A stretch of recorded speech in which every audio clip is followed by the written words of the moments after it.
तो 20 अधिपति ठहराए जो पूरे राज्य के ऊपर अधिकार रखे और उसका लेखा जोखा राजा को दिया करे। इन 120 अधिपतियों के ऊपर राजा दारा ने 3 अध्यक्ष भी ठहराए थे, जिनमें दानियल भी था। राजा दारा दानियल को बहुत पसंद करता था, क्योंकि उसने देखा कि दानियल में उत्तम आत्मा रहती है और वो बड़ा ही दयालु और बुद्धिमान है। वह अपना सब काम ईमानदारी से करता है। तब राजा ने सोचा कि दानियल को अपने राज्य में एक बड़ा अधिकारी बना दे और सारा राज्य उसके हाथ में सौंप दे। लेकिन राजा के बाकी कर्मचारी राजा के इस विचार से सहमत नहीं थे, क्योंकि वो सब दानियल से जलते थे। इसलिए उन्होंने दानियल के विरोध में दोष ढूंढना शुरू किया। परंतु दानियल अपने सब काम में विश्वास योग्य था, इसलिए वह लोग दानियल के विरुद्ध कोई भी दोष या अपराध न ढूंढ सके। यहाँ मैं आपको बताना चाहती हूँ कि जब हम भी प्रभु के भय में पूरी ईमानदारी और विश्वास योग्यता से काम करते हैं, तो ना सिर्फ इससे हमारा परमेश्वर प्रसन्न होता है, बल्कि जिन अधिकारियों के अधीन होकर हम काम करते हैं, वह भी हमारे काम से प्रसन्न होते हैं। प्रियो, आप में से जितने भी लोग अलग अलग क्षेत्रों में अपनी जॉब करते हैं, मैं आप सभी से कहना चाहती हूँ कि आप अपने काम में ईमानदार रहें, जैसे दानियल था।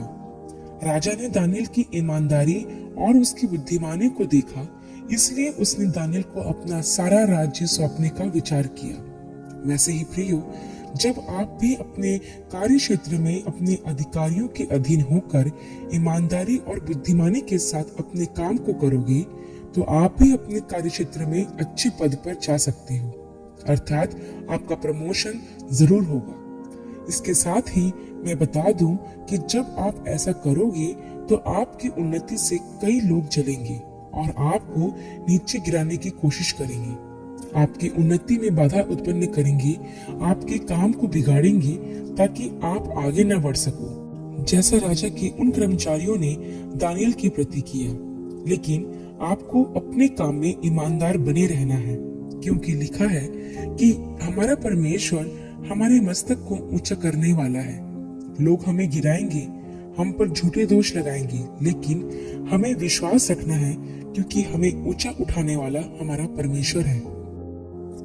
आगे हम देखते हैं प्रियो कि जब वह कर्मचारी दानियल के प्रति कोई दोष ना ढूंढ सके, तो उन्होंने राजा से यह कहा कि ऐसी कड़ी आंखें निकाली जाए जिसमें अगर कोई 30 दिन राजा के अलावा किसी और मनुष्य या देवता को दंडवत करे, तो वह शेरों की गुफा में डाल दिया जाए, क्योंकि वह लोग जानते थे कि दानियल इज़राइल के परमेश्वर को छोड़ और किसी को दंडवत नहीं करता था और दिन में 3 बार वह परमेश्वर से प्रार्थना किया करता था। यह सारा षड्यंत्र उन्होंने सिर्फ दानियल के लिए ही रचा था और वह किसी न किसी तरीके से उसे मरवा डालना चाह रहे थे, इसलिए उन्होंने राजा को यह सलाह दी। तब राजा दारा ने उस आज्ञा पत्र पर अपने हस्ताक्षर भी कर दिए कि अब से जो कोई राजा को छोड़ और किसी को दंडवत करे, तो वह शेरों की मान में डाल दिया जाएगा। जब यह बात दानियल को मालूम पड़ी, तो वह अपने घर की कोठरी में गया और अपने रीति के अनुसार दिन में 3 बार घुटने टेककर प्रार्थना और धन्यवाद करता रहा, जैसा वो हमेशा करता था।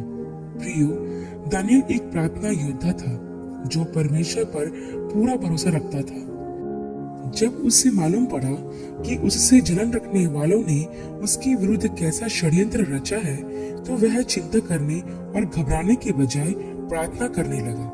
यह बात हमें सिखाती है कि जब हमारे जीवन में भी हमारे विरोधी और हमसे चलने वाले लोग हमारे विरुद्ध कोई षड्यंत्र रच रहे हैं, तो हमें घबराना नहीं है और ना ही चिंता करना है। बस विश्वास के साथ हमें प्रार्थना करते रहना है, क्योंकि हमारी ओर हमारा परमेश्वर है जो हमें शत्रुओं के हर षड्यंत्र से बचाता है। जैसा हम यहाँ दानियल के साथ होते हुए भी देखते हैं कि जब दानियल अपने नियम के अनुसार एक खिड़की की तरफ जो यरूशलेम की ओर खुलती है मुंह करके प्रार्थना कर रहा था, तो उन कर्मचारियों ने उससे देखा और यह बात जाकर राजा को बता दी। और राजा से कहा कि क्या तूने यह आज्ञा न निकाली थी कि जो कोई 30 दिन तक राजा को छोड़ और किसी मनुष्य या देवता को दंडवत करे तो वह शेरों की मांद में डाला जाएगा। तब राजा ने कहा, हाँ, मादियों और फारसियों की अटल व्यवस्था के अनुसार यह बात स्थिर है। तब उन्होंने कहा कि तेरी इस आज्ञा पर दानियल ने कुछ ध्यान नहीं दिया है। वह दिन में 3 बार अपने परमेश्वर से प्रार्थना किया करता है। जैसे ही राजा ने यह बात सुनी तो वह बहुत उदास हुआ, क्योंकि वह उसे बहुत पसंद करता था। इसलिए वह दानियल को बचाने का उपाय ढूंढने लगा। लेकिन उन कर्मचारियों ने राजा से कहा कि हे राजा, यह जान रख कि मादियों और फारसियों की आज्ञा जो राजा ठहराए बदल नहीं सकती। तब राजा ने अपने उदास मन से यह आज्ञा दे दी कि दानियल को शेरों की माद में डाल दिया जाए। उस समय राजा ने दानियल से कहा कि तेरा परमेश्वर जिसकी तू नित्य उपासना करता है वही तुझे बचाए।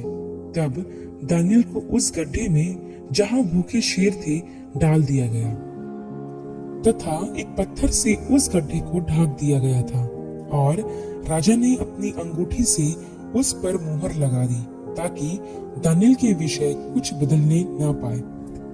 तब राजा अपने महल में चला गया और उस रात राजा ने भोजन भी नहीं किया और ना ही कोई सुख की वस्तु राजा के पास पहुंचाई गई, और राजा को नींद भी नहीं आई।